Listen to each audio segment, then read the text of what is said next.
Welcome back to That's a Good Word, a podcast designed to assist and equip Christians through advice from people in ministry. If you are blessed by our content, we'd appreciate if you liked it, subscribe to our YouTube channel, and feel free to follow us on your social media content as well. We are greatly honored today to have on Dr. Paul Chitwood of the IMB, the president of the IMB, and has been so since November of 2018. He's been very gracious to give us his time. Was in South Carolina not too recently. So Dr. Chitwood, thank you for being with us today.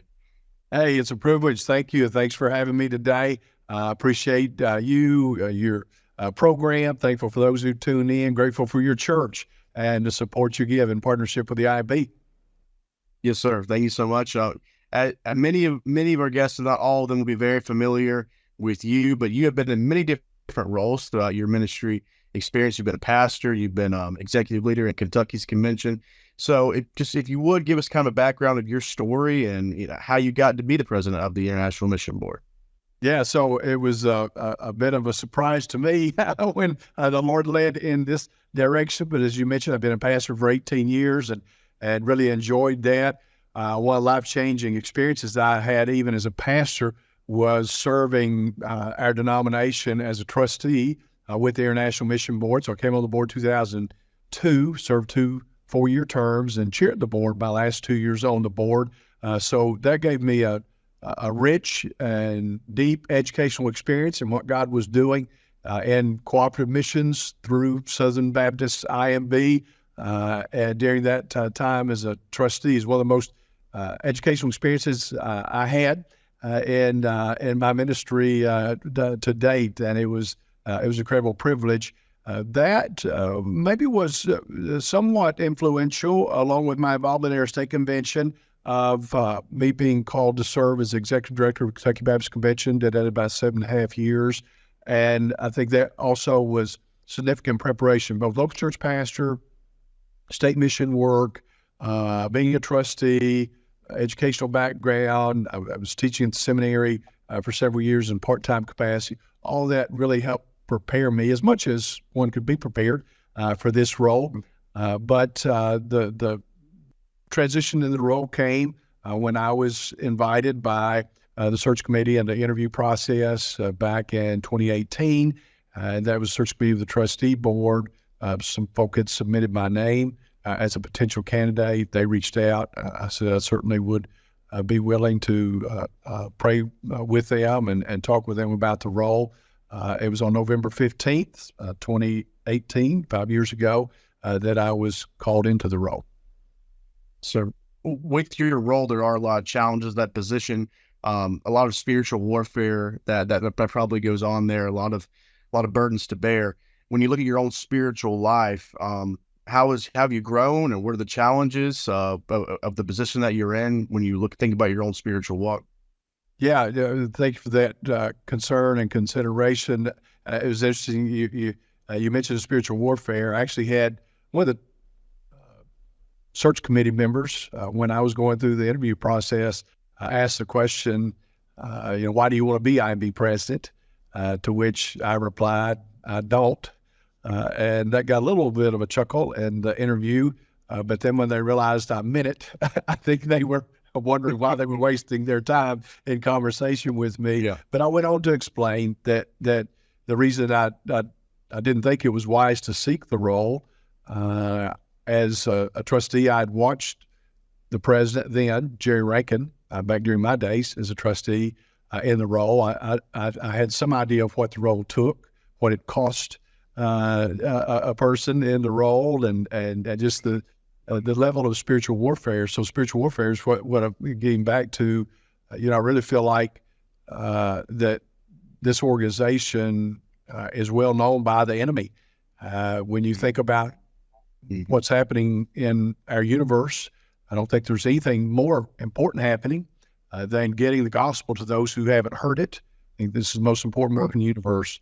We have an enemy who stands against us. And so to be a part of this organization is to sort of paint the bullseye on your head and say, hey, I'm coming after the enemy. And so the enemy's going to come after you. Certainly we've seen that, the intensity of spiritual warfare in the role.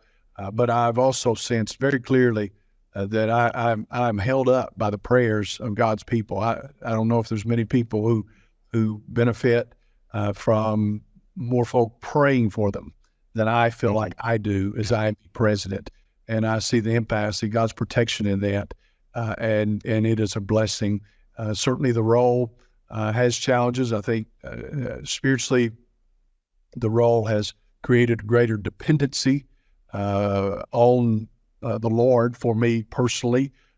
This role is beyond me. This role is beyond, I think, our leadership team. It's beyond any human being or group of human beings. And yet the Lord has seen fit to use this organization for 178 years. And the Lord is doing incredible work around the world through the IMB, and Southern Baptist missionaries and churches are working together in this effort. So knowing that it's beyond me or any of us, it keeps us dependent upon the Lord. It's also a humbling role.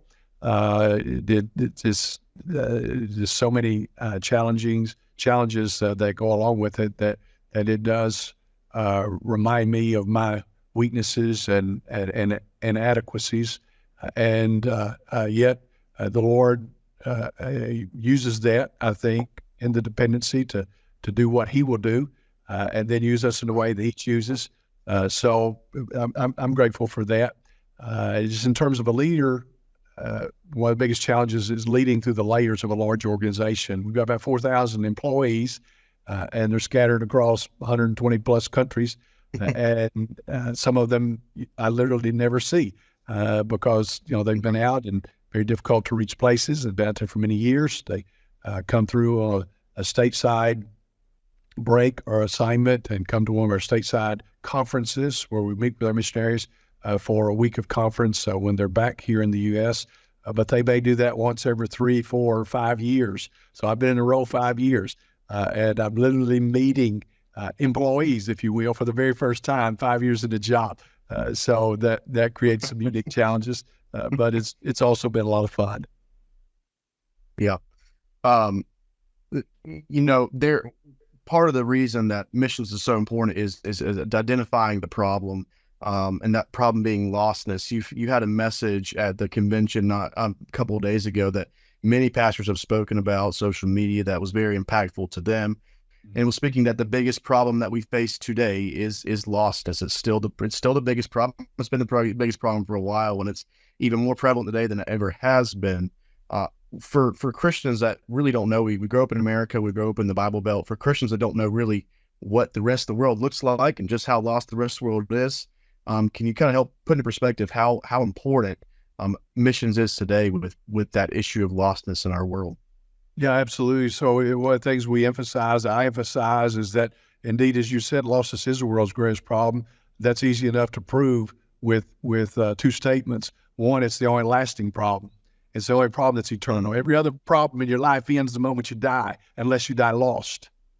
And the real magnitude of that problem only sets in the moment you die. It's an eternal problem. It's also a universal problem. The Bible says all have sinned and fall short of the glory of God. So what does that look like on a planet that has now surpassed 8 billion in population?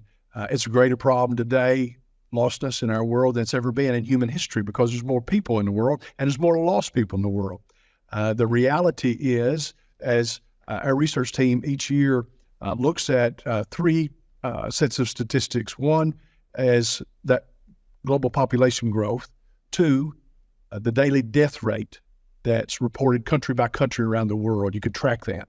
And 3 is religious affiliation. What do people claim to believe? Who do they claim to follow? What is their faith? And so our research teams puts those 3 statistics together, and they provide me an update each year with the average number of people who die every day around the world, having given no indication that they've heard the gospel, or if they've heard it, that they've believed it, that they've been born again, that they're a follower of Jesus Christ who will spend eternity with Him in heaven. That number from last year to this year took its largest jump in human history. So last year, that number was about 155,000, somewhere along those lines. This year, that number jumped to 173,451. So every single day, 173,451 people enter eternity lost. There'll be forever separated from God in hell. That's the greatest problem in the world, bar none. No problem against it even rival that problem. And the reason that your church exists, the reason the Lord has left his church on the planet is to address that problem. We know the solution to that problem. It's the gospel. And getting the gospel to those who haven't heard it is the reason we are here. It's the reason the IMB exists. It's the reason the conventions exist and work together, those state conventions. And we're grateful for the privilege we have as an organization of serving the local church as the church addresses that problem by sending their missionaries, and we support those missionaries. I know Southern Baptist churches all across the globe, all across the country and the globe are thankful for what the IMB does. There isn't an organization that does more to get that message out to, combat that problem of lostness and to spread that gospel message to the world. For people that might not know, I mean, how many missionaries do we have in the field, and what does the mission field look like? How many countries are represented? Just, how are we looking out there? So there are today right at about 3,550 IMB missionaries. There's about 2,700 kids in those missionary families.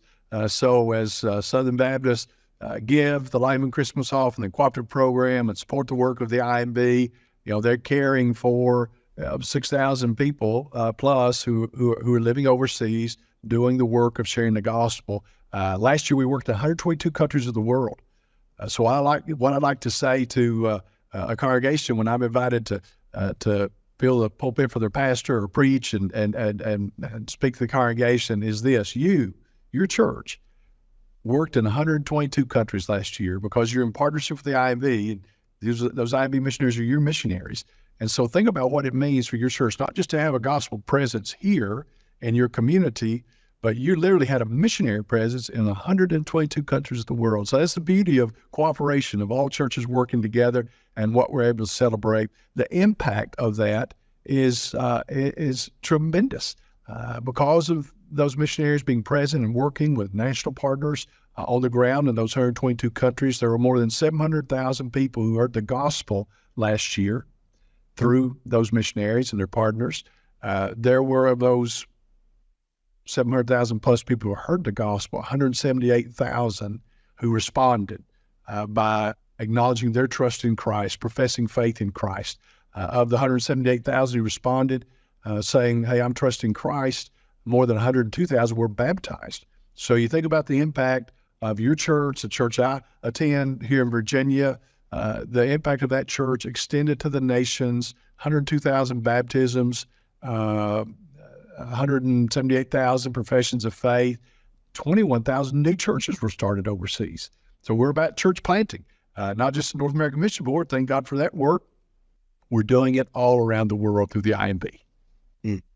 Praise God for that, and thank you for all the work that y'all are doing for people, that missionaries that are going into these fields. They're going into places of spiritual darkness in many circles. Here in our country, we're fortunate. I live where there's a church on every corner. It certainly isn't that way across the globe. As a leader who is, part of that group that leads people into these places of spiritual darkness, what is the mission? How do y'all lead missionaries into these areas? And how do you encourage them as they're going to share the gospel in a place where there might be people that have never heard it before?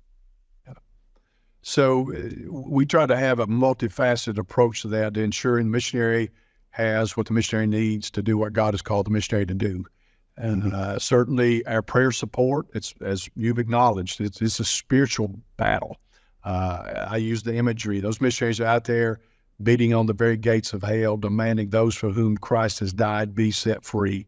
So they're engaging the enemy at his gates. They need our prayer support. They need the Spirit of God working through them. Those missionaries literally are going to do what they cannot do. They're going to see people saved. They can't save anyone, but the Lord can. And the Lord uses us to testify to the truth of the gospel, and that's a part of his saving work. So to pray for God's Spirit to indwell them, to use them, to give them fruit, those prayers are critical. But as you have acknowledged, some of them go to very difficult places.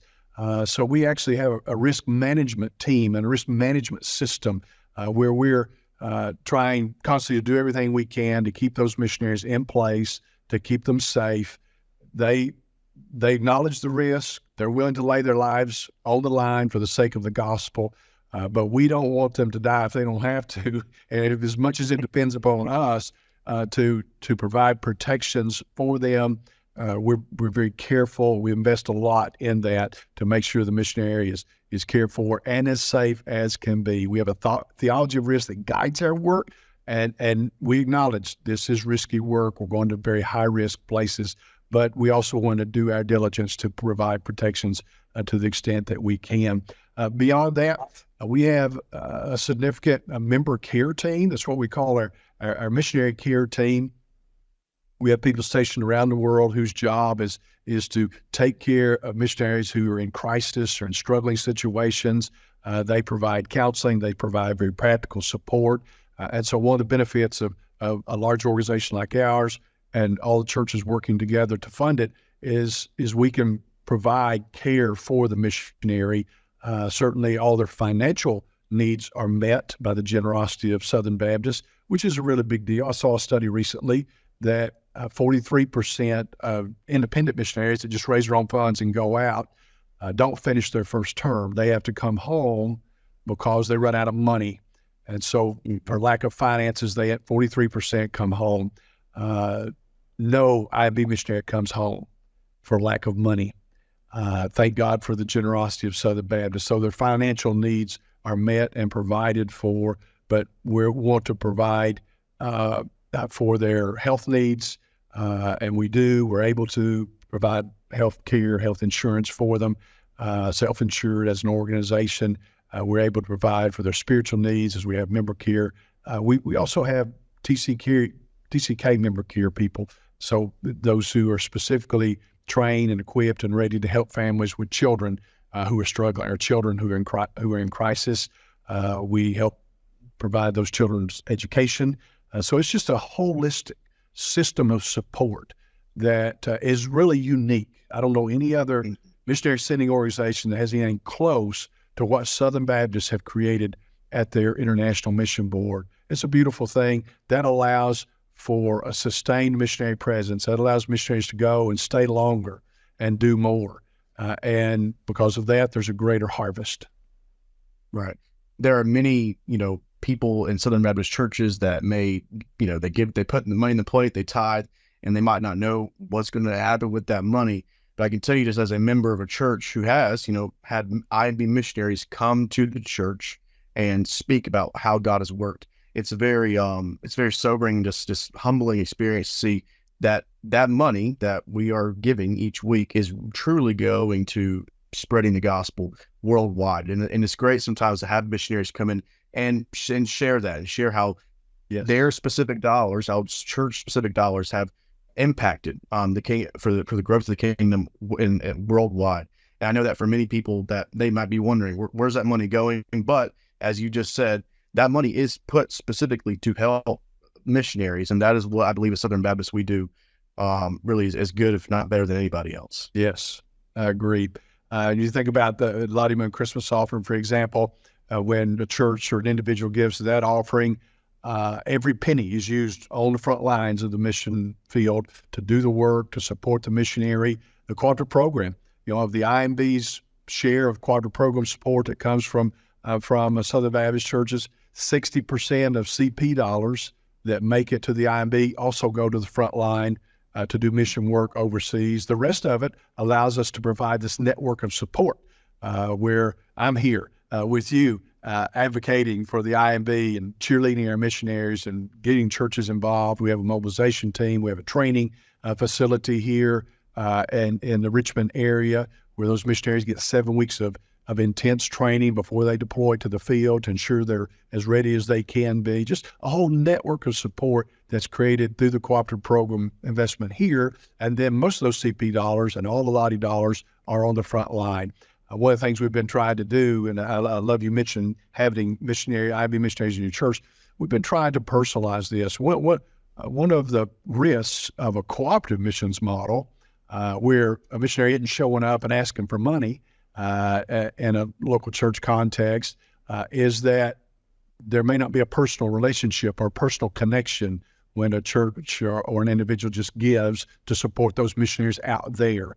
but we've been working to build relationships over the last 3 years, especially assigning every Southern Baptist church a missionary, to have an IMB missionary to have a personal relationship and connection with. And that's really begun to elevate and deepen those connections and the support that's coming for the IMB missionary, and providing opportunity. I mentioned that number of 3,550. We've got a goal to grow that number by 500 over a 5-year period. The growing generosity that I think the large part is coming as a result of these deeper, closer, more personal connections is allowing provision, financial provision, for more missionaries to go to the field. And that's great, because another missionary on the field means many more people are going to hear the gospel. That's right. As someone who's a recent college graduate, but it was always great to hear missionaries come speak on campuses. There are a lot of people out there, young and old, that are wrestling with the call to missions, that believe that may be the calling on their life, and they don't know what to do. And obviously finding that calling in your life can be a sort of a wrestling, difficult type situation sometimes. But for people out there that are wrestling with the call to missions, that are thinking that maybe God is calling them to the mission field, what encouragement would you give to them, and how would you advise them kind of to pray about that, and as they're in their own spiritual walk, considering that call? Yeah, so the first thing I would say is the IMB is hiring, and we would love to talk to that individual. So if someone who's listening in, or there's a pastor who has somebody in the church and they know they're wrestling with a call to the nations, then please get them in touch with us. What they can do, they can go on our website, imb.org, and click on the menu there and click on Going, and they'll begin to see information. They can actually fill out a little information form where they're going to provide us their contact information. Then we'll reach out to them, begin to talk with them about what it would look like to serve through the IMB, talk with them about their call to the nations. Filling out that information form doesn't commit them to going anywhere or doing anything. It just gives the opportunity for us to begin a conversation with that individual and with their pastor in their church as they're discerning the Lord's call and sort of walking through that with them. But certainly about that individual, I would say for them to seek the Lord. The Lord, the Bible says, many are the plans in a man's heart, the Lord determines his steps. And if they're seeking the Lord, they'll find him. They'll be able to discern his will from his word, from other believers who are speaking into their life, and God will guide them. Here, the thing is that the Lord really wants all of us to have the nations on our hearts. Some of us are called to go, and the rest of us are called to send. So even if the Lord, that person senses ultimately, oh, the Lord didn't want me to go and live my life overseas among unreached people, that's not like, well, you're off the hook. No, we're all to be a part of this Great Commission work. Praying and supporting those who are out there if God hasn't called us to go ourselves. But we all have a role to play. Right. For many people, I know that they, for many missionaries out there, they have seen God work in their life in many different ways. And sometimes it starts with a short-term mission trip. I know a lot of people that have gone on a short-term mission trip for a week or a month, and then they decided, this is something I believe God's calling me to do full-time. Are there short-term opportunities with the IMB that people can look into, or maybe like a month stay or a week-long thing that they can look into to go to the IMB, do a short-term trip? Oh, yes, absolutely. In fact, most of our career missionaries, if you listen to their testimony at some point will say, and I took a volunteer mission trip.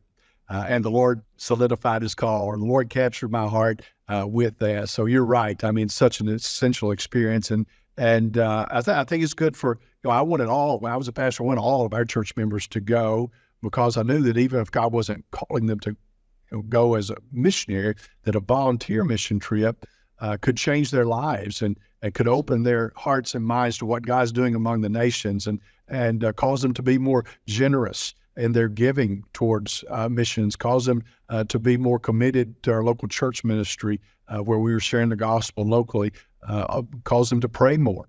And in fact, we did a study not too long ago with a Barna group on the future of missions, and we're kind of looking at the next generation, saying, hey, how can we be sure that we're handing off the Great Commission well to the next generation?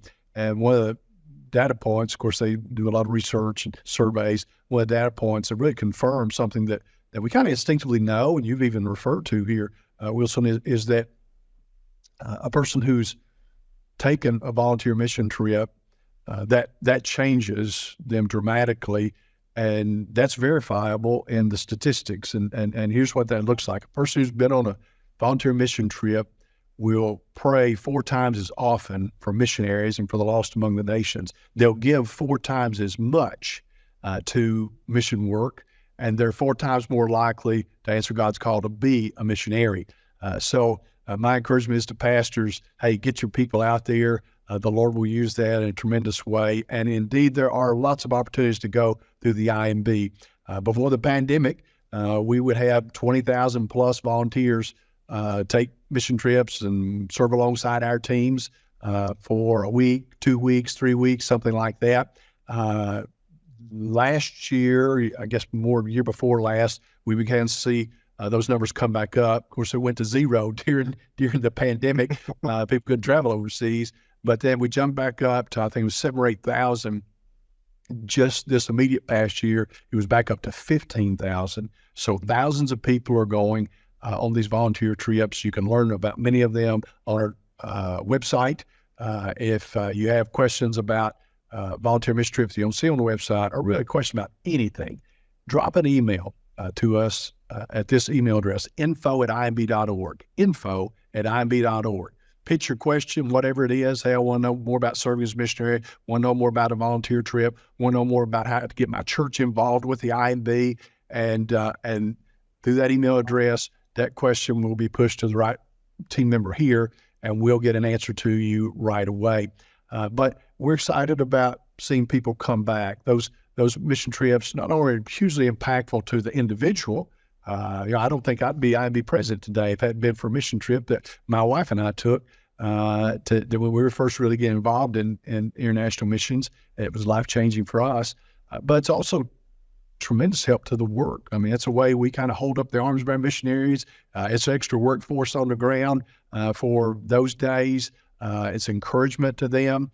And so it's a great part of our strategy as an organization, not just a recruitment strategy, but really an evangelism strategy that's taking place on the ground as those missionaries are carrying out the core missionary task. For many people, we already spoken about how we can support IMB missionaries. Certainly, we want to send funds, we want to send money. That is something that the Southern Baptist churches do great. We spoke about prayer. And we want to pray for their safety, and we spoke about some things that we can pray for. But when you think about the IMB missionaries that are out there in the field, that many of them, you know their stories and you know what they're facing on a day-to-day basis, although it might be different for each person. What are some things we can do to pray for missionaries? How can we pray for our IMB missionaries, and what should be our prayers for them? So I'll tell you what I pray most regularly for our field workers. 2 things. Lord, keep them healthy. Keep them physically healthy so they can do the work. Keep them spiritually healthy so they can be effective and last in the work. So Lord, keep them healthy. Keep them in healthy marriages, healthy families, healthy churches that are locally that are supporting them, as well as sending churches back here at home. And then, Lord, give them fruit, because as we've noted, that missionary can't save a single soul, but they're giving their lives to see souls saved. It's up to the Spirit of God to bring conviction upon a lost sinner, to bring new birth to a dead soul. And so the Lord does that. He wants to do that. He desires to do that. He did that for me. He did that for you.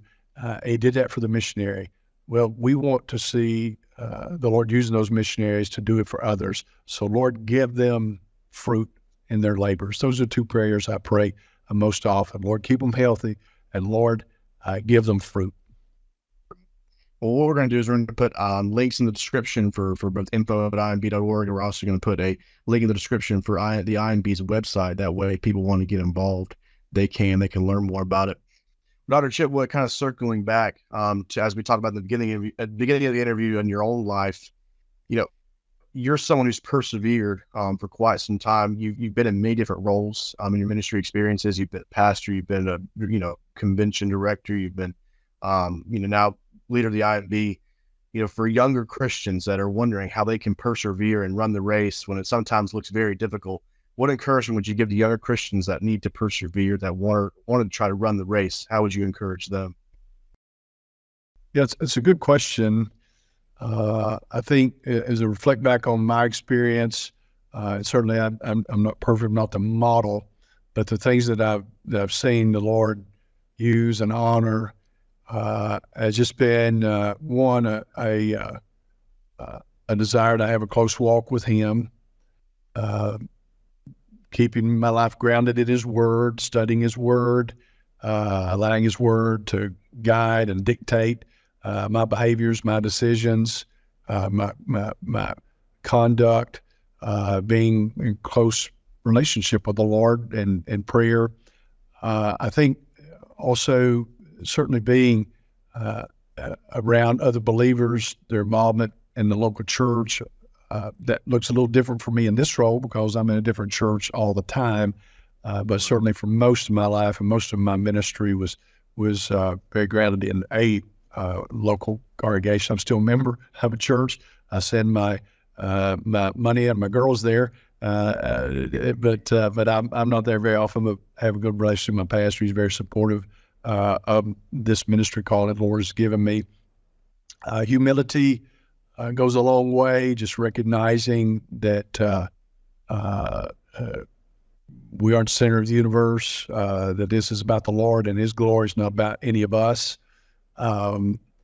In that humility, that we're not only seeking the Lord, but seeking to honor the Lord in our work, and just trusting. When I first sensed the Lord called me to ministry, I dreamed as big as I knew. I thought maybe someday I would have the opportunity to serve as a pastor of a church like the church I was baptized in and raised in. And that was, a little church of, 60, 70, 80. And when things were going real well, my top 100. And so I kind of dreamed as big as I knew, but just always tried to be open to what the Lord had and trusting me or the plans of man's heart. The Lord determines His steps. I had no idea, I would be stewarding a role like this or any of the roles that I've had. But just wanted to obey, just wanted to be faithful, wanted to honor the Lord, and whether or not that would have taken me into a role like this, or if I'd have been the church janitor, to be content in what the Lord assigns to you and to try to serve well in that. And I think that's what the Lord would expect, and that's what we should aspire to. Right. Well, I want to close this up, Chitwood. I know that you have a lot on your plate, that you are a very busy man. You're doing a lot for the kingdom. Many Southern Baptists are very appreciative of what you do. How can we, as Southern Baptists, as Christians, pray for you? How can we pray for you in your leadership role and everything that you're doing? Yeah, thank you for that. I have a standing prayer request for me, and that is for the Lord's wisdom. Again, this role is beyond me. It's a very complex world. It's a big organization. It's a battle that we need the Lord's help to undertake. And the decisions that I make in this role do affect a lot of people's lives. And I don't want to make those decisions on my own. I want the Lord's wisdom. To just pray for godly wisdom for not only me, but for our leadership team. Right. Dr. Chitwood, thank you so much for giving us your time. Thank you for what you're doing. And of course, we're going to direct people to the website, and just to make sure that we're giving people the right information. You want them to go to info@imb.org if they're trying to send email or trying to get more information, correct? That's right. And if they want to find out what's available on the website address is imb.org, and lots of information there. But if they have any questions, just shoot that email to info@imb.org. Dr. Chitwood, thank you so much for giving us your time today. It's been a real honor. Hey, thank you. It's a blessing. Lord bless you and your ministry, Wilson. Yes, sir. Thank you so much. Well, I'm Wilson Paris. That's a good word. Thank y'all for tuning in.